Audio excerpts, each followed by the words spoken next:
प्रसादन्नभूतिसुतयोऽपि ध्ययं स्तुवंस्तस्य यशस्त्रिशन्नं वन्दे गुरुश्रीचरणरविन्दम् गौरकृपा भूरिभूतप्रभुं श्रीहरिरन्तरं मम जीवन सर्वस्वं भुक्त्वा नौमि पुनः पुनः राधा कृपामयं वपुं श्रीगुरुदिनतारकं प्रभुं श्रीगौरगोपालं भक्त्या नौमि पुनः पुनः अजानुलम्बितभुजौ कनकावदातौ सङ्कीर्तनैकपितरौ कमलायताक्षौ विश्वाम्भरो द्विजवरो जुगधर्मपालौ वन्दे जगत्प्रियकरौ करुणावतारौ आनन्दलीलामय विग्रहाय हेमावदिव्यच्छविसुन्दराय तस्मै महाप्रेमरसप्रदाय चैतन्यचन्द्राय नमो नमस्ते निरानन्दमिदं सर्वं प्रेमानन्दस्वदीकृतं येन तं सततं वन्दे नित्यानन्दजगद्गुरुं श्री अद्वैत नमोस्तुभ्यं कलिजनकृपानिधे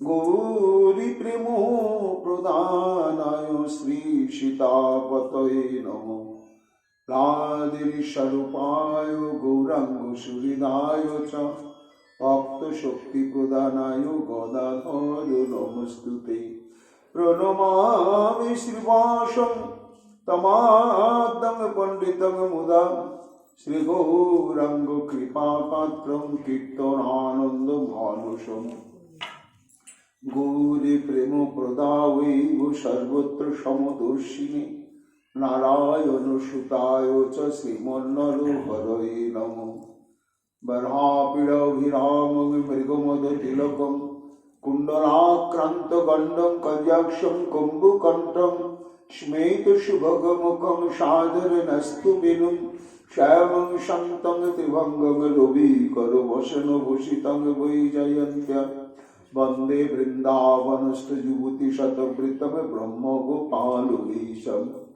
नमो नलिनो नेत्राय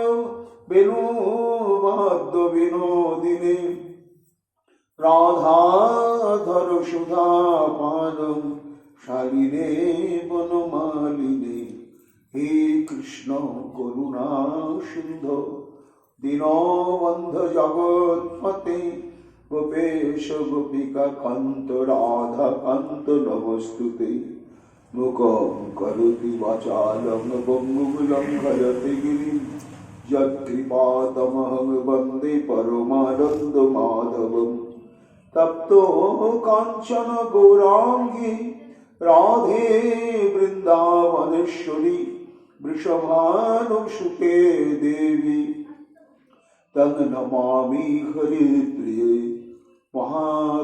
महाभावस्वरूपातं कृष्णप्रिया गुरियसी प्रेमी भुक्तिप्रदे देवी राधिका तं नमाम्यहं वन्दे नन्दव्रजस्त्रीणां पदोरेणोभिघ्नशं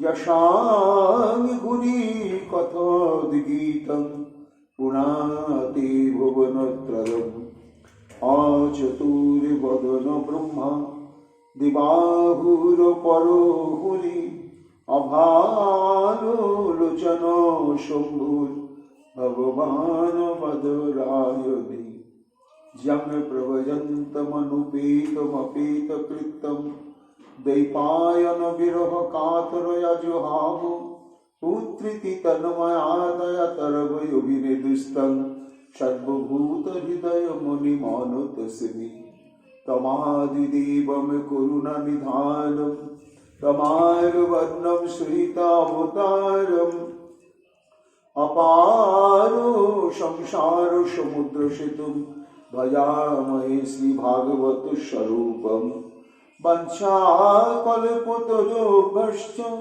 कृपा सिन्धुभ्येव च পতিতানাং পাবনেভ্যো বৈষ্ণবেভ্যো নমো নমো। জয় রূপ সনাতন ভট্ট রঘুনাথ, শ্রীজীব গোপাল ভট্ট দাসের রঘুনাথ। ভক্তি ভরে বন্দি ছয় গোসাঁয়ের চরণ, যাহা হইতে বিঘ্ন নাশে অভীষ্ট পূরণ। জয় গৌর ভক্তবৃন্দ গৌর যাদের প্রাণ, সবে মিলে দেহ মোরে নিতাই গৌর ভক্তিদান। নিতাই গৌর হরি বল, নিতাই গৌর হরি বল, নিতাই গৌর হরি বল। জয় জয় নিতাই গৌর হরি হরি বল। নর হরি প্রাণ আমার গৌরাঙ্গ হে,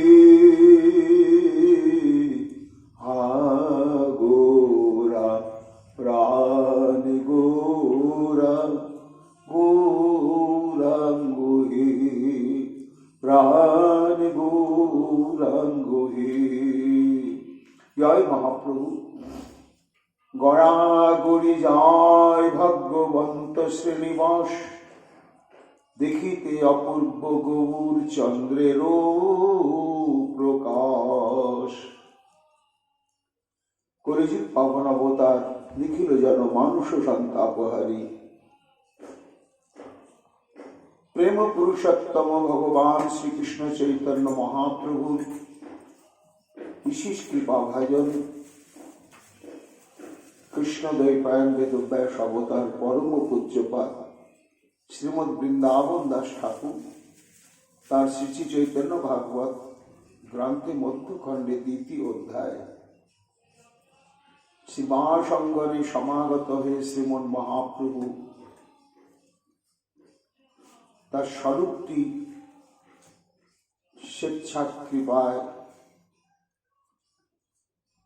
প্রণোদিত হয়ে ঘোষণা করে অনুভব করালেন শ্রীবাস পণ্ডিতকে। সমস্ত অবতারী সমন্বয় মূর্তি এবং তিনি সেই পরতত্ত্ব ন চৈতন্যাৎ কৃষ্ণার জগতি পরতত্ত্ব পরমিহ। এটি যখন সম্যক শ্রীবাস পণ্ডিত অনুভব করার সৌভাগ্য প্রাপ্ত হলেন, এইখানেই তার চরমতম ভাগ্য। ভাগ্যটা কি? ভগবত অনুভূতি। ভগবানকে পেলেও যদি ভগবত অনুভূতি অন্তরে প্রাপ্ত না হওয়া যায়, তাহলে সে ভগবত প্রাপ্তির কোনো মূল্য নেই। অর্জুনের দৃষ্টিতেও শ্রীকৃষ্ণ, দুর্যোধনের দৃষ্টিতেও শ্রীকৃষ্ণ। তা দুর্যোধন তো শ্রীকৃষ্ণকে দর্শন করলেন, কিন্তু যে বেদশাস্ত্র ঘোষণা করেছেন সেই ভগবত তত্ত্বকে দর্শন মাত্রেণ বিদ্যতে হৃদয় গ্রন্থির সিদ্ধান্তে সর্বসংশয়া, কিন্তু দুর্যোধনের তো তা হলো না। আবার অর্জুনের হলো। কেন হলো আর কেন হয় না? তার হেতুই হচ্ছে দুটো। একটি হচ্ছে ভক্তের অন্তরে চাই ভগবত বিষয় সুনির্মল বিশুদ্ধ প্রেম। এই শুদ্ধ প্রেম মাধুর্যই হচ্ছে ভগবত মাধুর্যানুভূতির একমাত্র মুখ্য উপাদান। এই ভক্তি যদি অন্তরে সঞ্চিত না হলো, যদি সমস্ত ইন্দ্রিয়গণ ভক্তির রসসিক্ত না হলো, তাহলে ভগবানকে দর্শন করলেও জানা যাবে না। যার জন্য ব্রহ্মাজি বললেন প্রেমাম জনচ্ছুরিত ভক্তি বিলসনেন সদৈব সন্ত বিলাপয়ন্তি হৃদয়েশ। এই প্রেমাঞ্জন ছুরিত লোচন নয়, বিলোচন। লোচন হচ্ছে স্বাভাবিক সাধারণ এই প্রপঞ্চময় জগৎ দর্শনের ক্ষমতা শূন্য যে ক্ষমতা সম্পন্ন যে ইন্দ্রিয়, সেটি হচ্ছে লোচন। আর বিলোচন মানে বিশিষ্ট লোচন। যে লোচনের দ্বারা সে ভগবানের অশেষ বিশেষ মাধুর্য সম্পূর্ণরূপে অনুভব হয়। তা সেই লোচনটি বিলোচন কখন হয়? প্রেমাঞ্জনচ্ছুরিত অকৈতব প্রেমের অঞ্জন যখন সেই নয়নকে আশ্রয় করে। আজকে শ্রীবাস অঙ্গনে শ্রীবাস পণ্ডিতের এটাই চরমতম সৌভাগ্য যে তার অন্তরে এই যে জন্মাবধি মহাপ্রভুর আবির্ভাবের বহু আগের থেকেই কৃষ্ণানুশীলন করে চলেছেন। শ্রীমদ্ ভাগবত গ্রন্থের সেবা, হরিনামের সেবা, ঘরে শ্রীবিগ্রহের সেবা, এই সুকৃতি পরিণতি কি না? সমস্ত সাধনাঙ্গের চরম প্রাপ্তি বা পরিণতি হচ্ছে প্রেম প্রাপ্তি। তা সেই সূত্র ধরে শ্রীবাস পণ্ডিত তার অন্তরে প্রেম। এই প্রেমের সার্থকতা কখন না? শ্রী ভগবান যখন স্বীয় অশেষ বিশেষ ঐশ্বর্য এবং মাধুর্য ভক্তকে আস্বাদন করা, তাহলে ভক্তের অন্তরে চাই প্রেম। আর ভক্তের অন্তরে যে প্রেম, সেই প্রেমের দিকে দৃষ্টিপাত করে ভগবত কৃপা। আজকে শ্রীবাস অঙ্গনে সেই ঘটনাই ঘটেছে। শ্রীমায়ুকে শিশু অবস্থা থেকে শ্রীবাস পণ্ডিত দেখে এসেছেন। তার অতি মানসিক কিছু ক্ষমতা একটু অনুভব করতেন শ্রীবাস পণ্ডিত, কিন্তু তিনি যে সেই মূল তত্ত্ব পরতত্ত্ব সম্যক উপলব্ধি করলেন, এই জন্য তার চরমতম ভাগ্য। দেখিতে অপূর্ব গৌর চন্দ্রেরও প্রকাশ। এত আনন্দ, এত প্রেমের উচ্ছ্বাস প্রভুর সামনেই আর সম্বরণ করতে না পেরে গড়াগড়ি যাচ্ছে। কি দেখলাম, কি প্রভু আমাকে দর্শন করালেন, কি অদ্ভুত সুখ হইল শ্রীবসু শরীরে,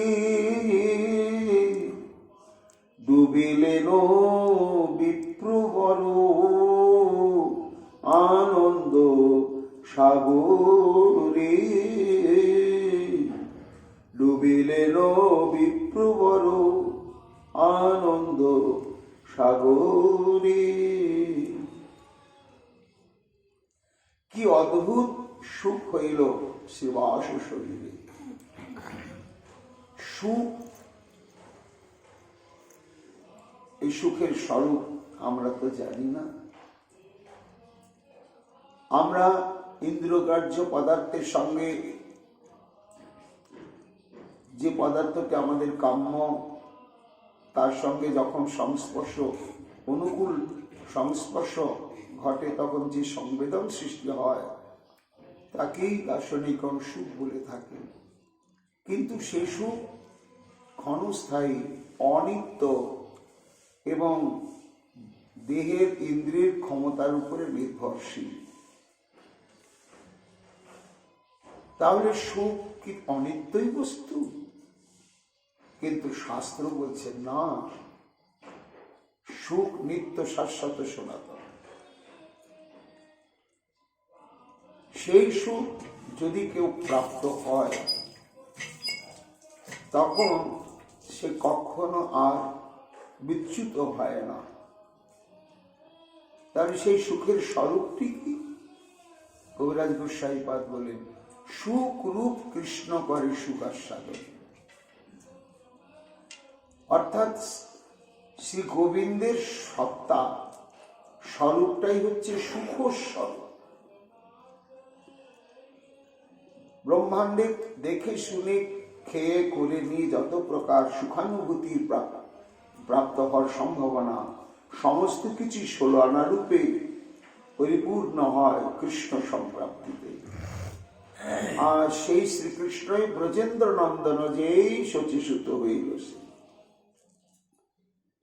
সেই সুখ তত্ত্ব শুধু দর্শন নয়, অন্তর ইন্দ্রিয়ের দ্বারা তাকে অনুভব, স্পর্শ,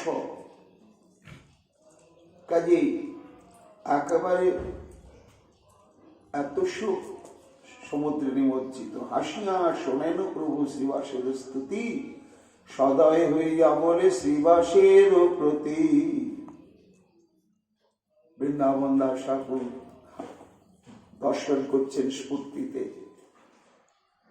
স্তুতি স্তুতি অন্তে মহাপ্রভুকে উপলব্ধি করে যে আনন্দের উচ্ছ্বাস, উদ্বেলিত অবস্থা, উপচে পড়ছে আনন্দ, এত সুখ হচ্ছে মহাপ্রভু দর্শন করে। তিনি হাসছেন আর প্রাণ ভরে শ্রবণ করছেন শ্রীবাসের স্তুতি। তারপরে ধীরে ধীরে প্রভু কিছু বলতে শুরু করলেন। শ্রীবাস, স্ত্রী পুত্র আদি যত তোমারও বাড়ি, দেখু কই আমার রূপ করাবো বাহি। অর্থাৎ শ্রীবাস পণ্ডিতের যে আরাধন গৃহ, সেটি হয়তো বা গৃহের বহির্স্থানে ছিল, অন্দর মহলে সমস্ত পরিবার বৃন্দ তারা অবস্থান করছিলেন। এই পরিস্থিতির সঙ্গে তারা তখনও পরিচিত হননি। মহাপ্রভু দেখলেন, ওহো, শ্রীবাস যাদের সঙ্গে জন্মাবধি অবস্থান করছে, যাদের সঙ্গে একটা নিবিড় সম্পর্ক, আজকে যে এই চরমতম সুখানুভূতি একা একাই ভোগ করছে, এই ভোগে তো চরম সুখ নেই। সবাইকে নিয়ে যদি এই সুখ ভোগ করে তবেই তো আনন্দ। এত কৃপা মহাপ্রভু শ্রীবাস পণ্ডিতের প্রতি। আহা, ও শ্রীবাস, তুমি একাই আনন্দ সমুদ্রে ডুবছ, কিন্তু যাদের কাছে তুমি ঋণী,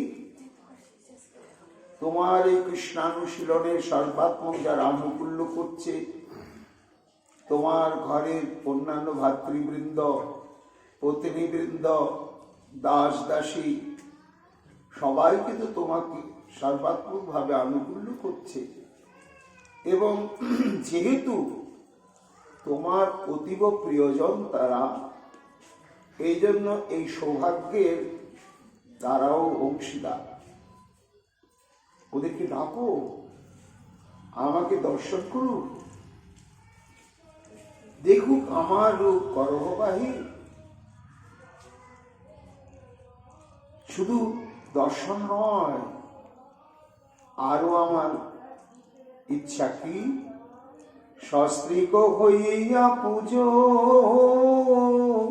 চরণ আমার, বর মাগো চেন ইচ্ছা থাকো তোমার।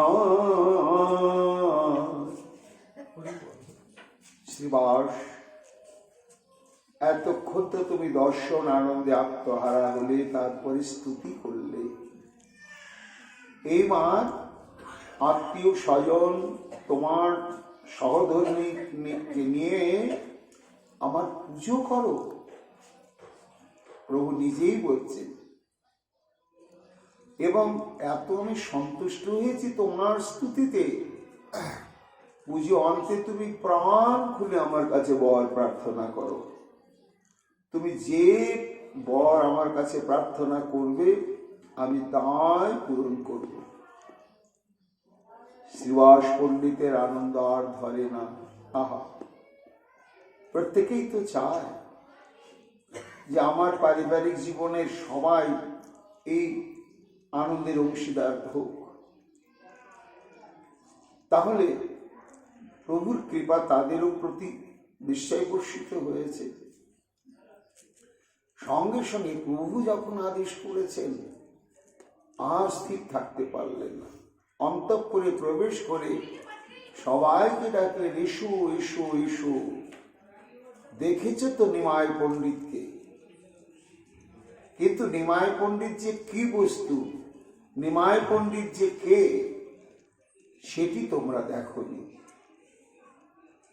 সেটি যদি দর্শন করে ধন্য হতে চাও, মানব জন্মকে সার্থক করতে চাও এবং সম্যক তাকে অনুভব করে যদি জীবনকে কৃতার্থ করতে চাও, ছুটে এসো, ছুটে এসো, ছুটে এসো।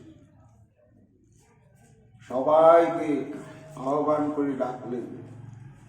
প্রভুর আদেশ হয়েছে, বিষ্ণু পূজা নিমিত্ত যতেক পুষ্প ছিল, সকলই প্রভুর পায়ে সাক্ষাতেই দিল।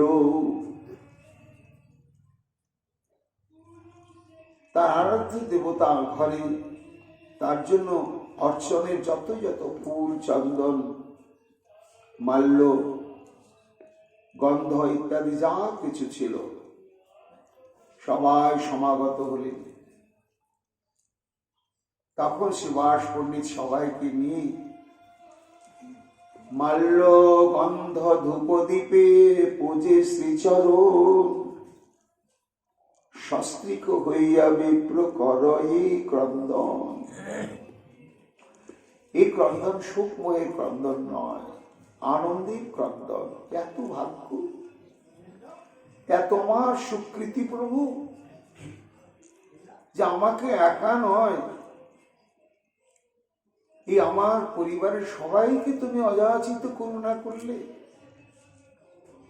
তাদের হৃদয় গ্রন্থিকে ভেদ করে দিলে, জীবনের সমস্ত সংশয়কে ছিন্ন করে দিয়ে তাদেরকে তুমি প্রেম সমুদ্রে নিমজ্জিত করলে। ভাই, পত্নী, দাস, দাসী সকল লইয়া শ্রীবাস করে কাকু চরণে পড়িয়া। মহাপ্রভুর চরণে সরাসরি এই প্রথম শ্রীবাস পণ্ডিত ফুল, তুলসী, চন্দন ইত্যাদির মাধ্যমে যথাবিহিত ভাবে অর্চন করলেন। আহা, আনন্দে সুখে মুখটা ভরে গেল। এতদিন তো ঘরের বিগ্রহকেই বারবার সাক্ষাৎ বোধটা আনতাম, বিগ্রহ নয় সাক্ষাৎ, তবু সেটা ভাবনা করে করে আনতে হতো, কখনো আসতো কখনো আসতো না। এই যে বিগ্রহ, এই বিগ্রহ বোধটাই থাকতো। কিন্তু আমি কি কোনোদিন স্বপ্নে ভাবতে পেরেছিলাম আজকে সাক্ষাৎ পূর্ণ ব্রহ্ম সনাতন অনাদির আদি সেই পরতত্ত্ব সাক্ষাৎ আমার গৃহে, আর আমি সরাসরি তার এইভাবে অর্চন করবার সৌভাগ্য পাব। এবং একা নয়, সপরিবারে আত্মহারা হয়ে গিয়েছেন, সবাইকে নিয়ে চরণে পড়ে আবার নানা প্রকার স্তুতি বিনতি করছেন। শ্রীনিবাস প্রিয়কারী প্রভু বিশ্বম্ভর, চরণ দিলেন সর্বশিরের উপর।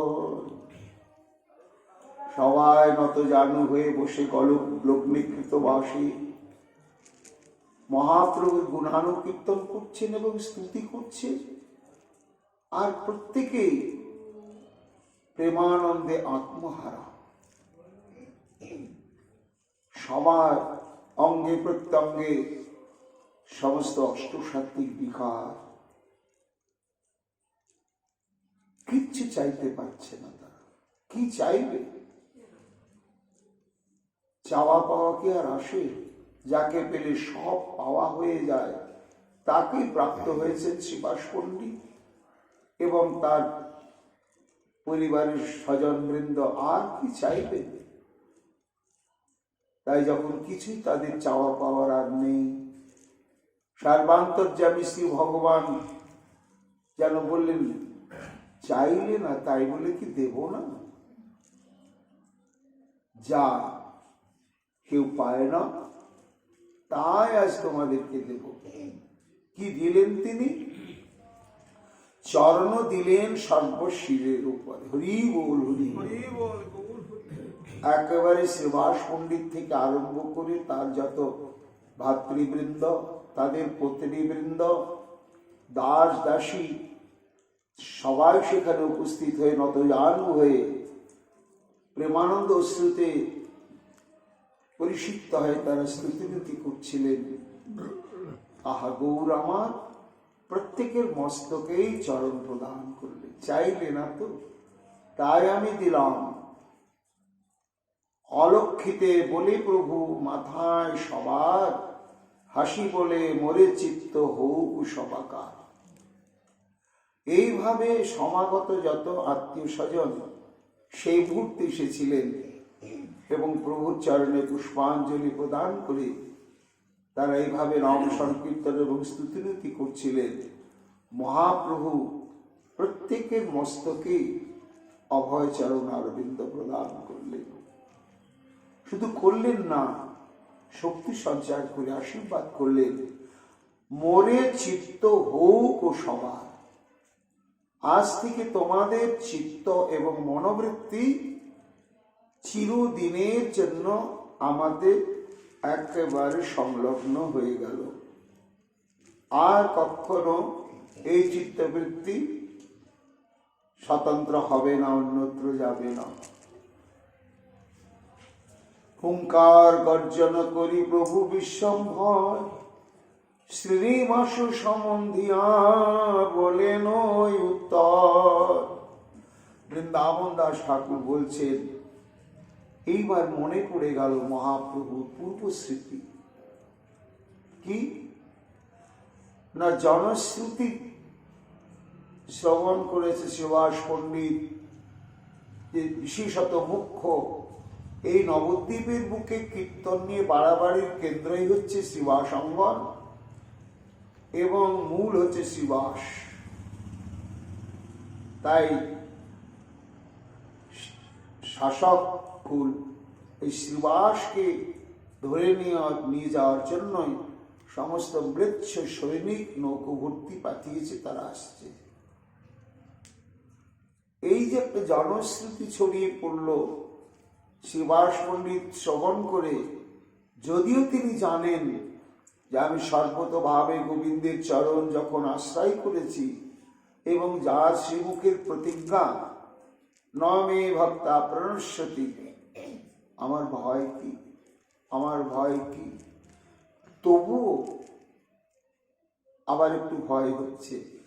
সত্যি সত্যি যদি বাঁধে, হে প্রভু, তোমার যে নামের কলঙ্ক হবে প্রভু, তোমার প্রতিশ্রুতির মর্যাদা থাকবে না। এই সমস্ত ভাবনা করে শ্রীবাস পণ্ডিত দুর্বল হয়ে পড়েছিলেন, যার জন্য মহাপ্রভু ওই ভাগীরথীর তটে গোচারণ ভূমিতে ধেনু আদিকে দেখতে দেখতেই সেই ব্রজের ভাব মনে পড়েই ছুটে এলেন আগে প্রথম শ্রীবাস অঙ্গনে। কেন? ওই যে শ্রীবাস বড় দুর্বল হয়ে পড়েছে, এই জন্য শ্রীবাসকে আগে আমার স্বরূপী দেখাতে হবে। কেন না, এই নবদ্বীপের মধ্যে আদি মুখ্য কৃষ্ণ ভক্তি প্রতিকৃত হচ্ছে এই শ্রীবাস পণ্ডিত। তাই মহাপ্রভু এইবার সবাইকে কৃপা বর্ষণ করলেন, আশীর্বাদ করলেন, বর দিলেন। দেওয়ার পরে আবার সেইভাবে ফিরিয়ে এসছেন যে এই যমনের কাছ থেকে নৌকো আসছে শ্রীবাসকে বেঁধে নিয়ে যাওয়ার জন্য। এই সংবাদে শ্রীবাস অন্তরে অন্তরে ভীত হয়ে পড়েছে। সেই ভাবটি মহাপ্রভুর অন্তরে জাগার সঙ্গে সঙ্গে শ্রীবাসকে সম্বোধন করে বলছেন, ওই শ্রীবাস, কিছু মনে ভয় পাও, শুনি তোমা ধরিতে আইসে রাজ নাও। সব তো গেল শ্রীবাস, এবার আসল কথা বলি। তুমি খুব দুর্বল হয়ে পড়েছ, ভীত সন্ত্রস্ত হয়ে পড়েছ। কেন অবান্তর জনশ্রুতি চারিদিকে ছড়িয়ে পড়েছে তোমাকে বেঁধে নিয়ে যাওয়ার জন্য সেই দমন শাসক সব সৈনিক পাঠিয়েছে। এই সংবাদে তুমি ভয়ঙ্কর ভাবে ভীত সন্ত্রস্ত হয়ে পড়েছ। প্রভু হেসে বলছেন, শোনো, এই যে যবন শাসক, তার ভিতরে এই যে মনোবৃত্তির উদয়, যে এই হিন্দু ধর্মকে বাড়াবাড়ি করার মূলে হচ্ছে ওই শ্রীবাস, ওকে বেঁধে নিয়ে এসে খুব সমুচিত দণ্ড দিতে হবে, এই যে মনোবৃত্তি, এই মনোবৃত্তির প্রেরকটাকে বলো তো শ্রীবাস।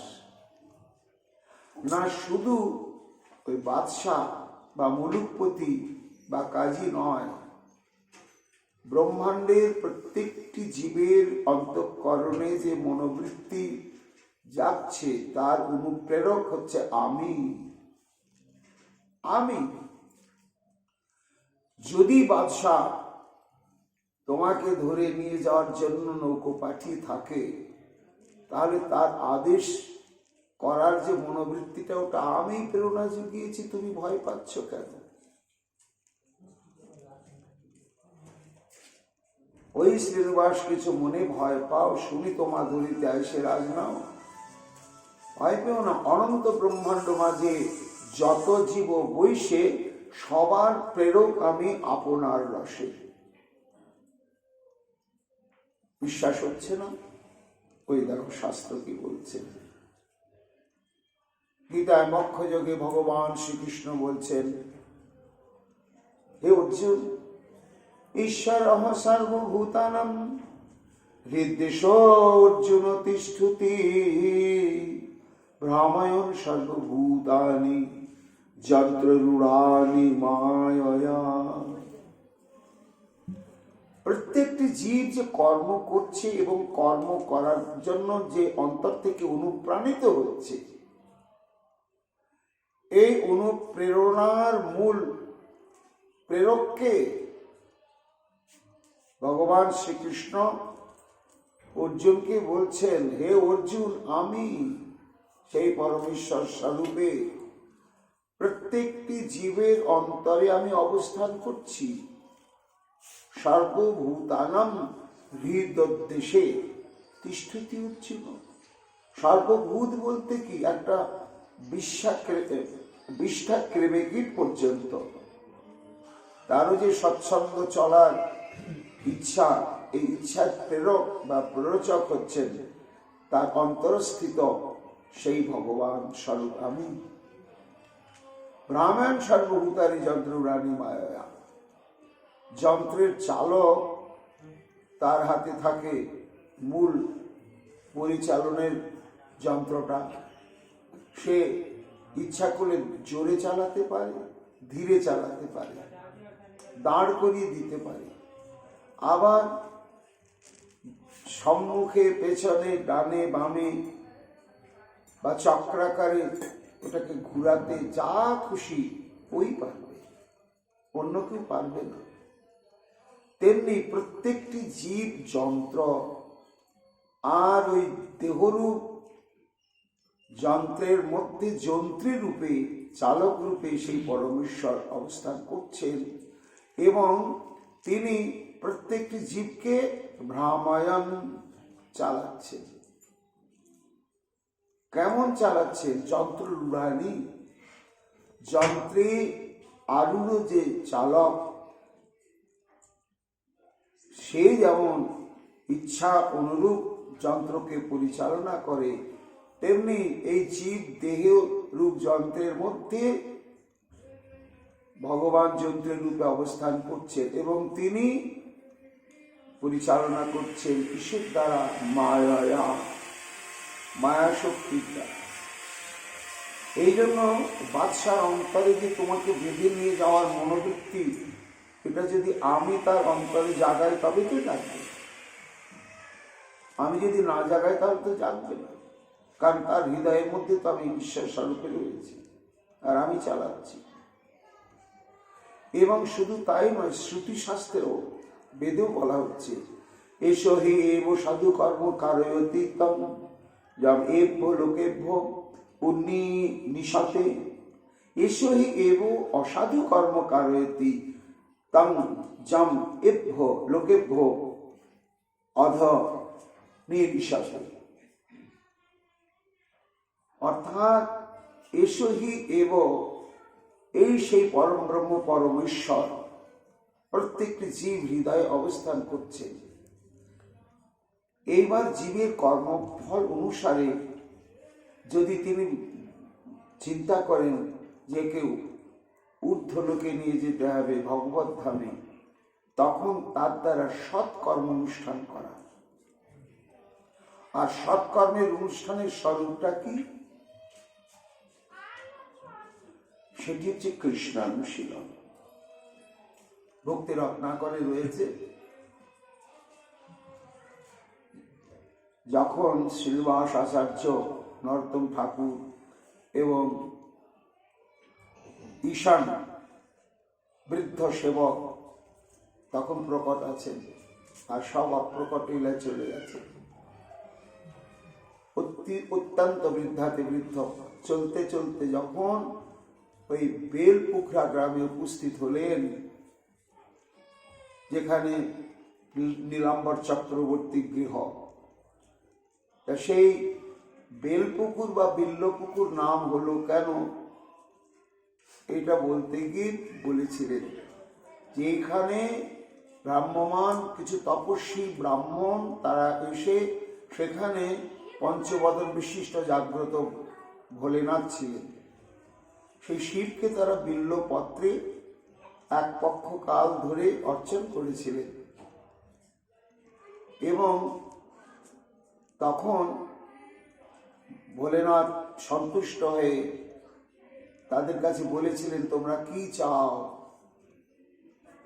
তখন তারা বললেন, হে ভোলেনাথ, আমরা যদি কি চাইবো এটা নিজেরাই জানতাম তাহলে তো হয়েই যেত। আমরা নিজেরাও জানি না কি চাইতে হবে, কি চাইলে এই মানব জনম সার্থক হবে। তখন ভোলেনাথ বললেন, তোমরা সৎকর্মানুষ্ঠান করো। সৎকর্মানুষ্ঠান, এখন সৎকর্মানুষ্ঠান বলতে যাগ যজ্ঞ অনেক কিছু দান দেন।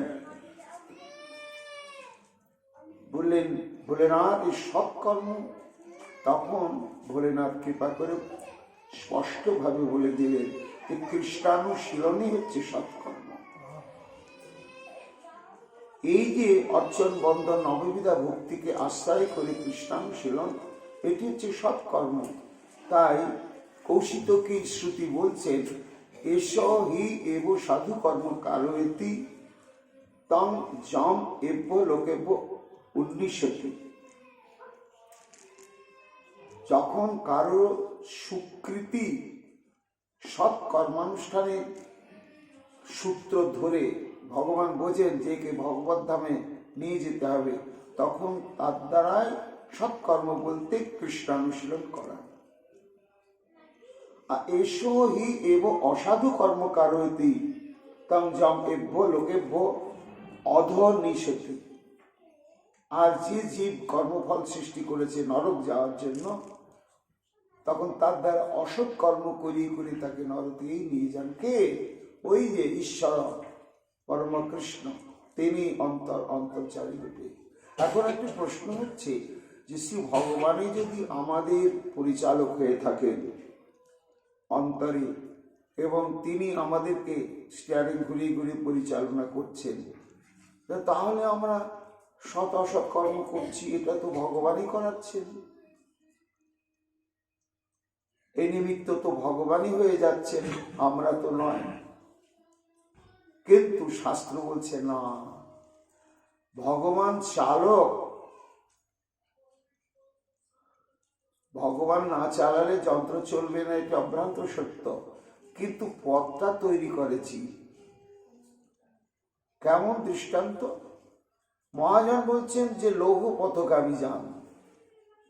তো লৌহ পথগামী যান কাকে বলে? ট্রেন বা রেলগাড়ি। তার ড্রাইভার আছে কিনা? ওটা যন্ত্র, এবং ড্রাইভার ট্রেনকে জোরে চালাতে পারে, ধীরে চালাতে পারে, দাঁড় করিয়ে দিতে পারে, আবার লাইনটা যেদিকে যেদিকে গিয়েছে সেদিকে ঘুরিয়ে ঘুরিয়ে নিয়ে যেতে পারে। কিন্তু পারলে কি হবে, ওই গাড়িটা চলবে রেলপাটের উপর। রেলপাট যেভাবে যেভাবে পাতা রয়েছে, ড্রাইভার কিন্তু সেইভাবেই চালাবেন, স্বাধীনভাবে চালাতে পারবেন না। কেন? ওটা ওইভাবেই চলতে হবে। তা এই যে দুটো রেল পাতা থাকে, এটি হচ্ছে সৎ কর্মের পথ, অসৎ কর্মের পথ। আমরা এমন কর্ম করছি, যদি সৎ কর্ম করে থাকে তাহলে সৎ কর্মের পথটা তৈরি হলো। শ্রী ভগবান তখন ওই সৎ কর্মের পথে তাকে পরিচালনা করতে করতে একেবারে সচ্চিদানন্দময় গোবিন্দ স্থানে পৌঁছে দেন। আর আমি অসৎ কর্ম করছি, তো আমার রেলপাটটাও তেমনি হইল। এইবার আমার অদৃষ্ট রূপ যন্ত্রকে তিনি চালাতে চালাতে নরকে নিয়ে চলে গেলেন, বলে তুমি তো রেলপাট ওইভাবেই পেতেছ। তাহলে জীব যে সৎকর্ম অসৎকর্ম করছে বা করবে, এখানে তার কি তাহলে স্বাধীনতা আছে? শাস্ত্র বলছে আছে। কেন না, জীব হচ্ছে অনুচৈতন্য স্বরূপ, ভগবানের অংশ। তো ভগবানের অংশ যদি হয় জীব, তাহলে ভগবানের মধ্যে যেসব বৈশিষ্ট্য রয়েছে জীবের মধ্যেও থাকবে। ভগবান হচ্ছেন স্বরাট স্বতন্ত্র ঈশ্বরতত্ত্ব, তিনি কারো ধার ধারেন না, তার নিজস্ব ইচ্ছা শক্তি ক্রিয়া শক্তি দ্বারা তিনি পরিচালিত হন। তো এমন যদি স্বতন্ত্র স্বাধীন সত্তার অংশ হয়ে থাকে জীব, তাহলে জীবের মধ্যে জীব যেহেতু অনুপরিমাণ, সেই জন্য তার স্বাধীনতা ব্যবহার করার শক্তিটাও তার সীমিত অনুপরিমাণ ক্ষমতাটা জীবের মধ্যে রয়েছে।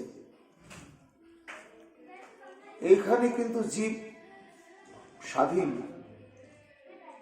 জীব সবসময় বাধ্য হয়ে করছে না, কর্ম করছে, সিদ্ধান্ত নেয়। এবং সিদ্ধান্ত নিতে গিয়ে তাকে ভাবতে হয়, যেমন চুরি করব, একটা মানুষকে খুন করব, কিংবা সংসার পরিত্যাগ করে কৃষ্ণানুশীলন করব। এই যে সিদ্ধান্ত নেওয়ার স্বাধীনতা জীবের রয়েছে অনুপরিমাণ। এইবার এই স্বাধীনতাকে যদি সে সদ্ব্যবহার করতে চায়, তাহলে তাকে সতের আশ্রয় গ্রহণ করতে হবে, জিতেন্দ্রিয় হতে হবে। কিন্তু জীব পারে না সেটা। ওই তার অনুস্বাতন্ত্র দৃষ্টান্ত দিচ্ছে মহাজন। যেমন একটা ঘাসের মাঠে একটা গরুকে বেঁধে দেওয়া হয়েছে, 25 হাত লম্বা একটা দড়ি, খুঁটো পোতা আছে। তো 25 হাত দড়িটা অতদূর পর্যন্ত চারিদিকে ঘুরে ঘুরে গরুটার কিন্তু ঘাস খাওয়ার স্বাধীনতা আছে। ওইটুকুনি স্বাধীনতা সে কিন্তু ব্যবহার করতে পারবে এবং সেটা তার নিজস্ব। এখন যদি কোনো গোমাতা সেই স্বাধীনতাটা ব্যবহার করে ওই বৃত্তের মধ্যে ঘুরে ঘুরে যদি সে তৃণভক্ষণ করে, তাহলে দেহ পুষ্ট হবে। আর যদি চুপচাপ শুয়েই থাকে, পেট ভরবে না, আস্তে আস্তে অনাহার পৃষ্ঠ শরীর দুর্বল হয়ে পড়বে। তা এই যে যতটুকুনি দড়ি বাঁধা আছে, তার যে পুরো বৃত্তটা, এইটুকুনের মধ্যে যেমন ওই গরুটার স্বাধীনতা রয়েছে, তেমনি জীবেরও ওই রকম একটু অল্প পরিসরে স্বাধীনতা আছে। সেই স্বাধীনতা ব্যবহার করে জীব সৎ এবং অসৎ হতে পারে। অসৎ সঙ্গে পড়ে জীব অসৎ কর্ম করে তার রাস্তাটা নির্মাণ করছেন, তখন ভগবান তাকে সেইভাবেই পরিচালনা করে ওইদিকে নিয়ে চলে যাচ্ছে। এই কথাই শ্রুতি বারবার বলছে। মহাপ্রভু বলছেন, শ্রীবাস তুমি চিন্তা করছো কেন? এটা চিন্তা করো না। মই যদি বলাওসি রাজার শরীরে, তবে বলিব সেই ধরিবার তরে। এটা তো প্রবাদ তুমি শুনছো, সত্যি কি? কেন আমি তো সেই বাদশার অন্তরে এখনো কোনো প্রেরণা জাগাইনি। সুভাষ পণ্ডিতকে ধরে নিয়ে এসো, জেলখানায় পড়ো। তাহলে রাজার অন্তরে এরকম মনোবৃত্তি জাগবেও না, জাগেও নি। এটা নিন্দুকদের ষড়যন্ত্র মাত্র। তবে বলিব সেই ধরিবার, তখন তো আমি অনুপ্রেরণা তাকে দেব, তবেই তো তার আদেশটা সে জারি করবে। যদি বা এমত নহে স্বতন্ত্র হইয়া ধরিবারে বলে, তবে মই চাহ ইহা। বৃন্দাবন দাস ঠাকুর বলছেন, মহাপ্রভু নিজেই পূর্বপক্ষ সৃষ্টি করছে। আচ্ছা শ্রীবাস, মনে করো আমি তার বুদ্ধির প্ররোচক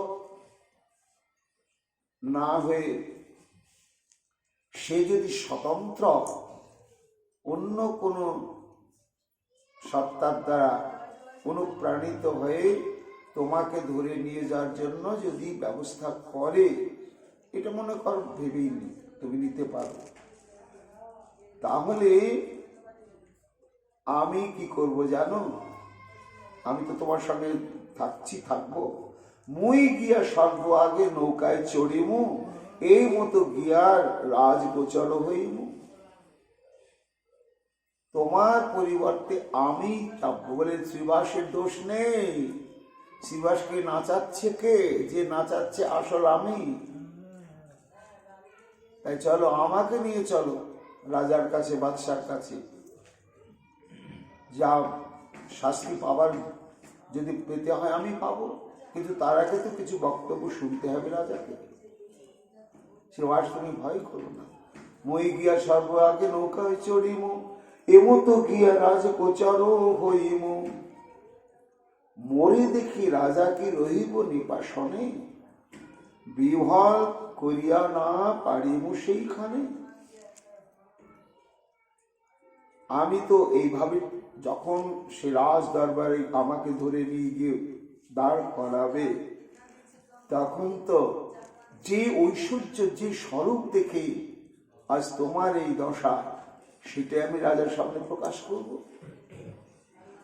এবং আমাকে অনুভব করবার মতন তাকে তদানুরূপ শক্তিও দেব। সে যখন আমার এই পূর্ণ ব্রহ্ম স্বরূপটি সম্মুখ উপলব্ধি করতে পারবে, আর কি থাকতে পারবে সিংহাসনে? পারবে না। তোমার মতো ধুলো গড়াগড়ি দেবে। হরি বল, হরি বল বলবে। আচ্ছা মনে করো তাতেও বাদশা বলল না। যদি বা এমতো নহে জিজ্ঞাসিব মোরে, সেও মোর অবিষ্ট শোনো কমতরে। রাজা যদি আমার এই সর্বাত্মক ঐশ্বর্য স্বরূপ দেখেও যদি আমার ঈশ্বর বুদ্ধি প্রাপ্ত না হয়, তাহলে আমাকে তো কিছু অভিযোগ করবে। যদি এরকম আমার বিরুদ্ধে কিছু অভিযোগ আনে, আমিও তখন তার পেছনে যুক্তি বিস্তার করব। শোনো শোনো ওই হে রাজা, সত্য মিথ্যা জানো, যতিক মোল্লা কাজী সব তোর আনো। আমি তখন বাদশাকে বলবো যে এটা সংঘাতটা তো ধর্মকে কেন্দ্র করে। তোমরা ইসলাম ধর্মী, আমরা হিন্দু ধর্মী বা সনাতন ধর্মী। তা সনাতন ধর্মই বলো আর ইসলাম ধর্মই বলো, সব ধর্মেরই তো ভগবান আছে, তাই তো? আর সব ধর্মের শেষ কথাই হচ্ছে ভগবত প্রাপ্তি, ভগবত অনুভূতি। আর কি না ভগবত প্রেম।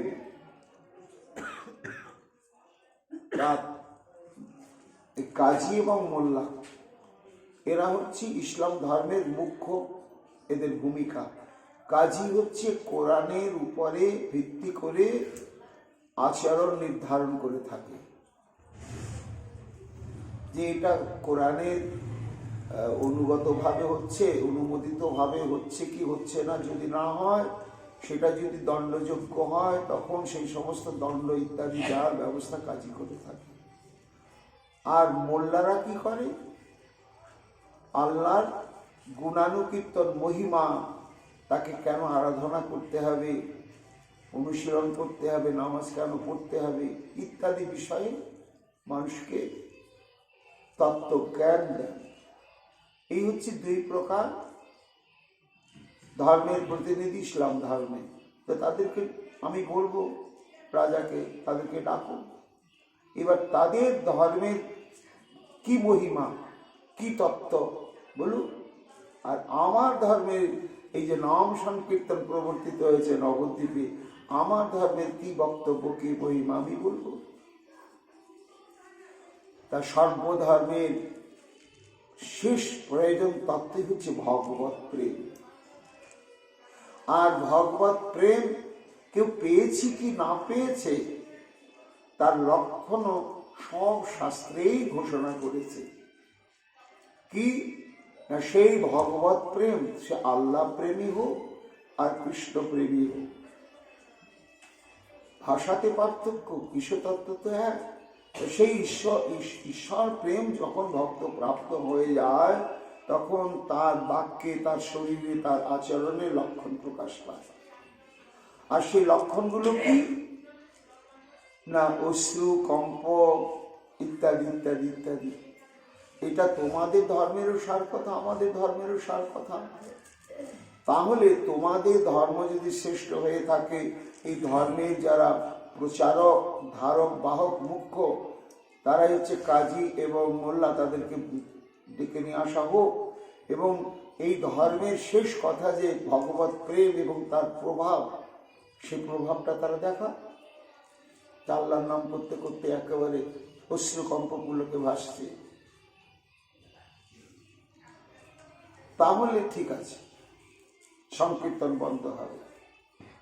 আর যদি তারা না পারে, তাহলে আমার ধর্মের প্রভাবটা আমি দেখাবো।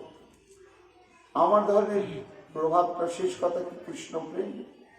আর এই প্রেম পেলে যে কি দশা হয় সেটি। হস্তি, ঘোড়া, পশু, পক্ষী যত তোরে আছে, সকলই আনহ রাজা আপনার কাছে। এবে হেন রাজা করো সকল কাজিরে, এবে হেনর আজ্ঞা করো সকল কাজিরে, আপনার শাস্ত্র বলি কাঁদাও সবারে। শুধু মানুষ কেন, আমি বলবো শ্রীবাস রাজামশাইকে, শুধু মানুষ নয়, হাতি, ঘোড়া, সৈন্য, সামন্ত ইত্যাদি সবাইকে এখানে নিয়ে আসাও। আর ওই কাজী এবং মোল্লাকে নিয়ে এসে এইবার তার ধর্মের যেসব আচরণ বিধি মহিমা আছে বলতে বলতে সবাইকে কাঁদাক।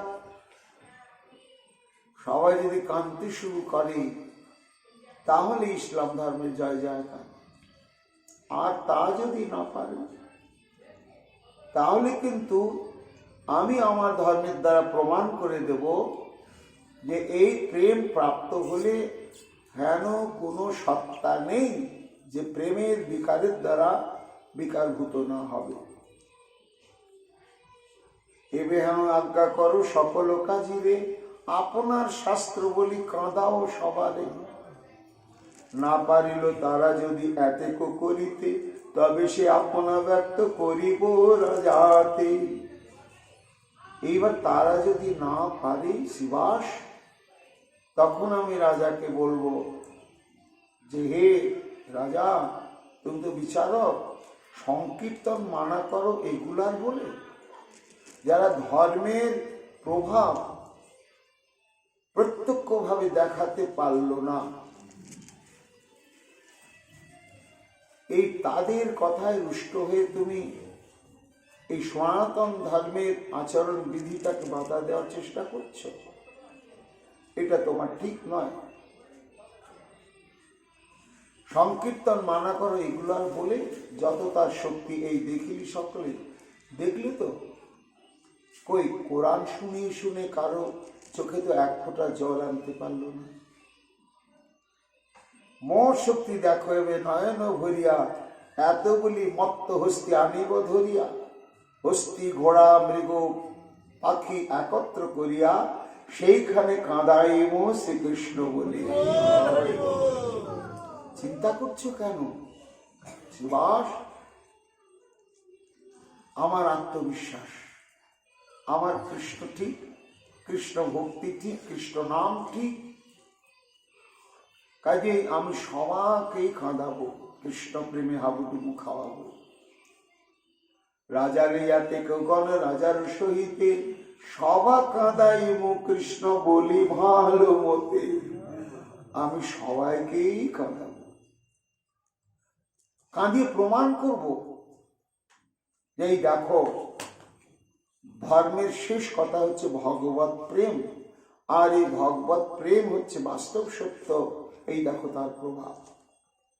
ইহাতে বা অপ্রত্যয় তুমি বাসো মনে, সাক্ষাতেই করো দেখো আপন নয়নে। বৃন্দাবন দাস ঠাকুর বলছেন, শ্রীবাস পণ্ডিত চিন্তা করছে, বলছে তো প্রভু আমাকে সান্ত্বনা দেওয়ার জন্য, কিন্তু সত্যি সত্যি কি এইসব ম্লেচ্ছ যবন এদেরকে কৃষ্ণ বলে কাঁদাতে পারবেন? যতক্ষণ তারা ভজন সাধন না করে শুদ্ধ চিত্ত না হবে। এইরকম যেন মহাপ্রভু বুঝতে পারছেন শ্রীবাসের মধ্যে একটুখানি সন্দেহের ধোঁয়া যেন উঠছে। কি শ্রীবাস, তার এক্ষুনি দেখতে চাও যে আমি কৃষ্ণ বলে কাঁদাতে পারি কিনা? এক্ষুনি দেখাচ্ছি তোমাকে। সম্মুখে দেখো এক বালিকা আপনি শ্রীবাসের ভাতৃসুতা নাম নারায়ণী। শ্রীবাসের ভাতৃসুতা ভাইজি নাবালিকা, 4 বছর বয়স, নাম নারায়ণী। অদ্যাপীয় বৈষ্ণব মণ্ডলে যার ধ্বনি, চৈতন্যের অবশেষ পাত্র নারায়ণী। বৃন্দাবন দাস ঠাকুর এর গর্ভেই তো আবির্ভূত হয়েছেন। তা এই নারায়ণী দেবীর একটি বিশেষণ আছে, অলঙ্কার আছে। কি না, তাকে আলবাটি বলা হয়। মহাপ্রভুর উচ্ছিষ্ট পাত্র, উচ্ছিষ্ট ফেলার যে একটা আলাদা পাত্র থাকে, নারায়ণী দেবী চর্বিত তাম্বুল গ্রহণ করতেন মহাপ্রভু। এই জন্য তাকে আলবাটি বা উচ্ছিষ্ট পাত্র বলা হয়। এমন সৌভাগ্যবতী নারায়ণী, কিন্তু তার বয়স 5 বছর। সর্বভূত অন্তর্যামী প্রভু গৌর চাঁদ, আজ্ঞা কইলা নারায়ণী কৃষ্ণ বলি কাঁদ। 4 বৎসরের সেই উন্মত্ত চরিত, হা কৃষ্ণ বলিয়া কাঁদে নাহিক সম্বিত। উন্মত্ত চরিত মানে শৈশব, শিশুদের তো কোনো বোধশোধ থাকে না, হাসতে হবে কি কাঁদতে হবে এসব বোধ থাকে, তারা খাম খেয়ালে চলে। কিন্তু যেই প্রভু তাকে আদেশ করলেন, নারায়ণী তুমি একটু কৃষ্ণ বলে কাঁদো তো, আর এমন কাঁদতে কাঁদতে কাঁদতে কাঁদতে অশ্রু কম্প পুলকাদিতে বিভূষিত হয়ে অঙ্গ বহি পড়ে ধারা, পৃথিবীর তলে পরিপূর্ণ হইল স্থল নয়নেরও জলে। হাসিয়া হাসিয়া বলে প্রভু বিশ্বম্ভর, এখনো তোমার ঘুচিল কি ডর? দেখলে তো তোমার ভাই যে নারায়ণী কি অবস্থা প্রাপ্ত হল। এই জন্য চিন্তা করছো কেন? যদি আমাকে ধরে নিয়ে যায়, আমি সবাইকে তো ওই সুযোগে সবাইকেই কৃষ্ণ প্রেম সমুদ্রে ডুবিয়ে দেব। মহাভক্তা শ্রীনিবাস সর্বতত্ত্ব জানে, আশফালিয়া 2 ভুজ বলে প্রভু স্থানে। কাল রূপে তোমার বিগ্রহ ভগবানে, যখনই সকল সৃষ্টি সংহারি আনে, তখনই না করি ভয় তোর নাম বলে। এখনই কিসের ভয়, মই তুমি মোর ঘরে। বুক ফুলে বাহু তুলে দেই দেই করে নাচতে নাচতে বলছেন, আর আমি ভয় করি প্রভু? হ্যাঁ, তুমি সাক্ষাৎ পূর্ণ ব্রহ্ম সনাতন, আমাকে চরণে ঠাঁই দিয়েছ, আমার মস্তকে তোমার চরণটা দিয়ে দিয়েছ। বলিয়া আবিষ্ট হইল পণ্ডিত শ্রীবাস, গোষ্ঠীর সহিতে দেখে প্রভুর প্রকাশ। 4 বেদে যারে দেখি বারে করে অভিলাষ, তাহা দেখে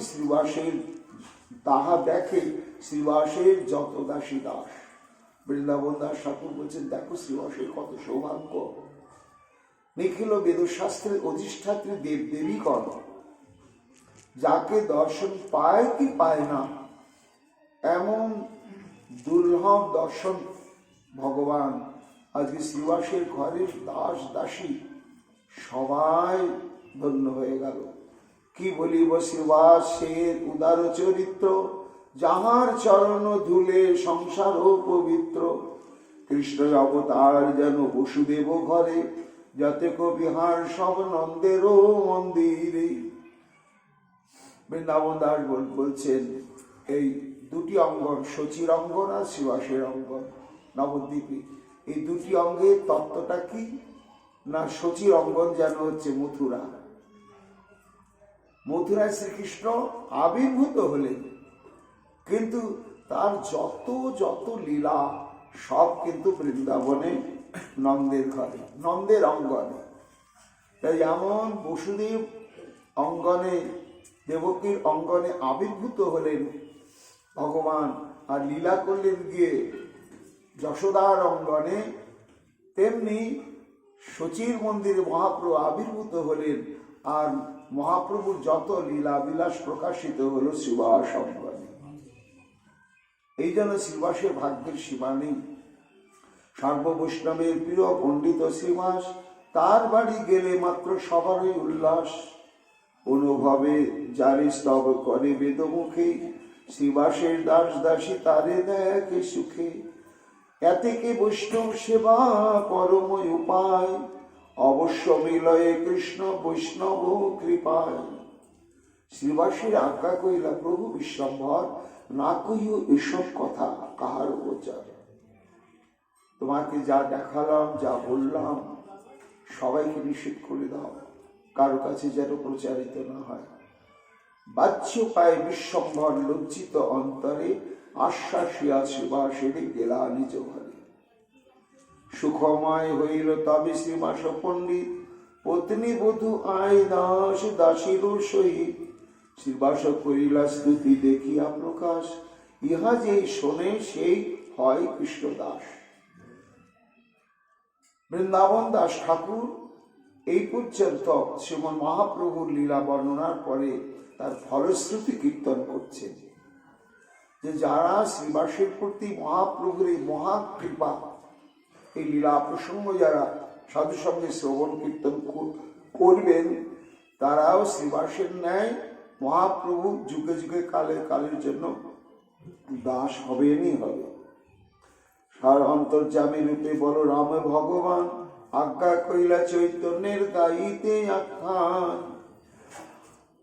কে যেন বলছেন, কৃষ্ণদাস ঠাকুর, হঠাৎ তুমি গৌর কথা বলবার জন্য কিভাবে অনুপ্রাণিত হলে? এই সন্দেহ দূর করবার জন্য নিজে ঘোষণা করছেন বৃন্দাবন দাস ঠাকুর। কেন? আদি তত্ত্ব অনন্ত দেবী হচ্ছেন কৃষ্ণ লীলা তত্ত্ববেত্তা, আর সে অনন্ত দেবী হচ্ছে বলরামের অংশ, মূল হচ্ছেন বলরাম। সে বলরামই হচ্ছেন নিত্যানন্দ। সে নিত্যানন্দ সর্বান্তর্যামী রূপে আমার অন্তরে আমাকে অনুপ্রাণিত করেছেন এই গৌর কথা, নিতাই কথা বলার জন্য।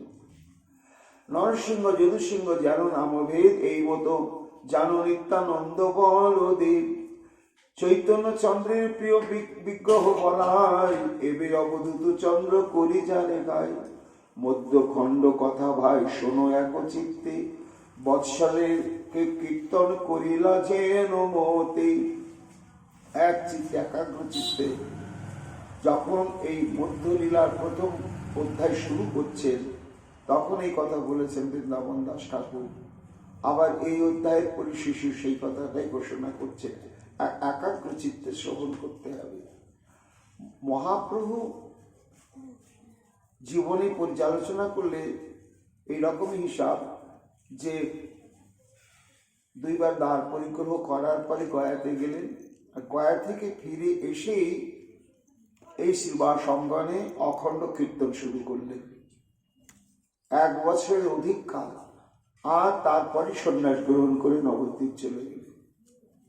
এই শ্রীবাস অঙ্গনেই তার শেষ কীর্তন। এরপরে আর এই কীর্তনকে বিশ্রাম দিয়ে মহাপ্রভু আর নবদ্বীপে বসবাস করেননি। শ্রীকৃষ্ণ চৈতন্য নিত্যানন্দ চাঁদ জান, বৃন্দাবন দাস তোছু পদ যুগে গান। ইতি শ্রী চৈতন্য ভাগবতে মধ্যখণ্ডে শ্রী সংকীর্তন আরম্ভ বর্ণনং নাম দ্বিতীয় অধ্যায়। নিতাই গৌর হরি বল। আগামীকাল আমরা আবার এই মধ্যখণ্ডে তৃতীয় অধ্যায় থেকে শুভারম্ভ করব। এখনকার মতো গৌর কথা আমাদের এখানে বিশ্রাম লাভ করছে। নিতাই গৌর হরি বল।